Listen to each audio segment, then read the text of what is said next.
Good morning student. आज हम पढ़ेंगे Hindi class second lesson number 4 page number 17। आत्मनिर्भरता। बहुत समय पहले की बात है।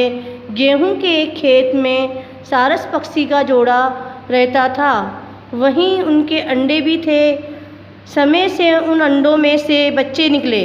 बच्चे छोटे थे, बच्चे उड़ने लायक नहीं थे। उससे पहले ही फसल पक गई। सारस बड़ी चिंता में थे। किसान फसल काटने आए। इससे पहले ही उन्हें बच्चों के साथ वहाँ से चले जाना चाहिए था, लेकिन उनके बच्चे अभी उड़ नहीं सकते थे। सारस ने बाहर जाने से पहले अपने बच्चों से कहा, बच्चों, हमारे यहाँ ना रहने पर यदि कोई खेत के पास आए तो उसकी बात सुनकर याद रखना।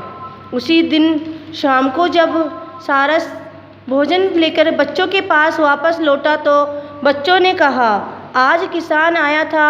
वह बहुत देर तक खेत के चारों ओर घूमता रहा। एक तो स्थान पर खड़े होकर देर तक खेत देखता रहा। फिर उसने अपने बेटे से कहा कि अब फसल काटने योग्य हो गई है।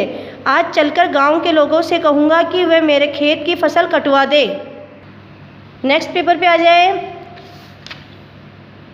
सारस ने कहा, फसल काटने में अभी देर है, तुम लोग चिंता मत करो। उसके गांव के लोग गेहूं काटने नहीं आएंगे, हम यहीं रहेंगे। 2-3 दिन तक कोई फसल काटने नहीं आया। अगले दिन जब सारस को बच्चों के पास आया तो बच्चे बहुत घबराए हुए थे। वे कहने लगे, अब हम लोगों को यह खेत तुरंत छोड़ देना चाहिए। आज किसान फिर आया था। वे कुछ पौधों को हाथ में लेकर बोला कि गांव के लोग स्वार्थी हैं, वे मेरी फसल कटवाने का कोई प्रबंध नहीं कर रहे हैं। कल मैं अपने भाइयों को भेजकर खेत की फसल कटवा लूँगा। सारस बच्चों के पास निर्भय होकर बैठा। निर्भय मतलब होता है बिना जिसको डर ना लगता हो, बगैर डरे बैठा और बोला, बच्चों, अभी खेत कटेगा नहीं। 2-4 दिन में तुम लोग ठीक उड़ने लगोगे। अभी डरने की आवश्यकता नहीं है। सारस के बच्चे अब उड़ने लगे थे और निर्भय हो गए थे। एक दिन शाम को वे सारस से कहने लगे, किसान हम लोगों को झूठ मूठ डराता रहता है, इसका खेत तो नहीं कटेगा। वे आज फिर आया था और अपने बेटों से कह रहा था कि मेरे भाइयों ने मेरी बात नहीं सुनी, सब बहाना बनाते हैं। मेरी फसल का अन्न सूख कर झड़ रहा है। कल उषा काल मतलब कल सुबह में हम मतलब हम खुद आएंगे और फसल काटेंगे। सारस घबरा कर बोला, अभी अंधेरा नहीं हुआ है, चलो जल्दी उड़ करो, दूसरे स्थान पर उड़ चलो, कल फसल अवश्य कट जाएगी। बच्चे बोले, क्यों इस बार फसल क्यों कट जाएगी? सारस ने बच्चों से कहा, किसान जब तक गांव वालों और भाइयों के भरोसे था, फसल के कटने की कहीं कोई आस नहीं थी। जब कोई दूसरों के भरोसे काम छोड़ता है तब उसका काम कभी नहीं होता, लेकिन जब कोई स्वयं अपना काम करने को तैयार रहता है तब उसका काम कभी नहीं रुकता। किसान जब स्वयं कल फसल काटने वाला है तब ये फसल अवश्य कटेगी। सारस अपने बच्चों के साथ उसी समय वहाँ से उड़कर दूसरे सुरक्षित स्थान पर चला गया। इसलिए हमेशा हमें अपना काम खुद करना चाहिए, दूसरों के भरोसे नहीं रहना चाहिए। जो दूसरों के भरोसे रहता है उनका काम कभी पूरा नहीं होता।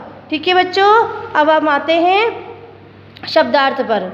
कई का मतलब होता है अनेक, स्वयं का मतलब होता है खुद, अपने आप, अवश्य मतलब ज़रूर, चिंता मतलब परेशानी, निर्भय मीन्स निडर, भरोसा मीन्स विश्वास। अब हम करेंगे प्रश्न उत्तर। प्रश्न पहला, सारस पक्षी चिंता में क्यों थे?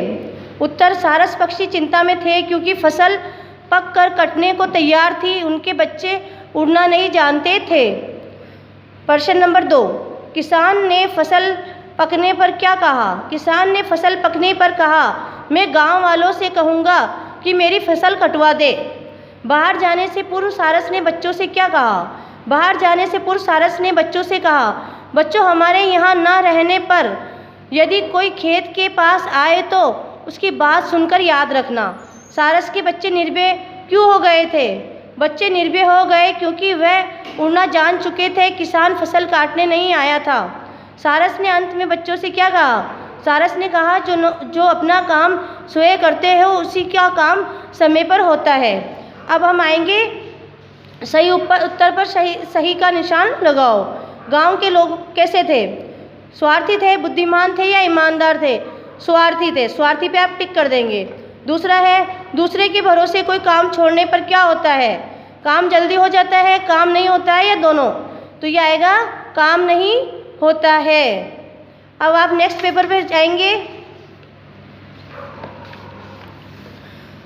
सारस पक्षी का जोड़ा कहाँ रहता था? सरसों के खेत में, गन्ने के खेत में, गेहूं के खेत में? किसमें? गेहूं के खेत में। अब हम करेंगे खालिस्तान, रिक्त स्थान भरेंगे। ये आपका हेल्प बॉक्स के ऊपर इसमें से देख के। पहला नंबर है गांव के लोग बड़े क्या थे? स्वार्थी हैं। दूसरा है किसान के गांव के लोग फसल काटने नहीं आएंगे। तीसरा है 2-3 दिन तक कोई फसल काटने नहीं आया। चौथा है जो दूसरों के भरोसे कोई काम छोड़ता है उसका काम नहीं होता। ठीक है बच्चों, ये आपको ये सभी वर्क नोटबुक के अंदर करना है जो मैंने अभी करवाया है, और जो बाकी आगे के जो क्वेश्चन आंसर हैं हम अगले हफ्ते करेंगे। जब तक आप इस वर्क को नोटबुक में करके रखना। ओके बच्चों, थैंक यू।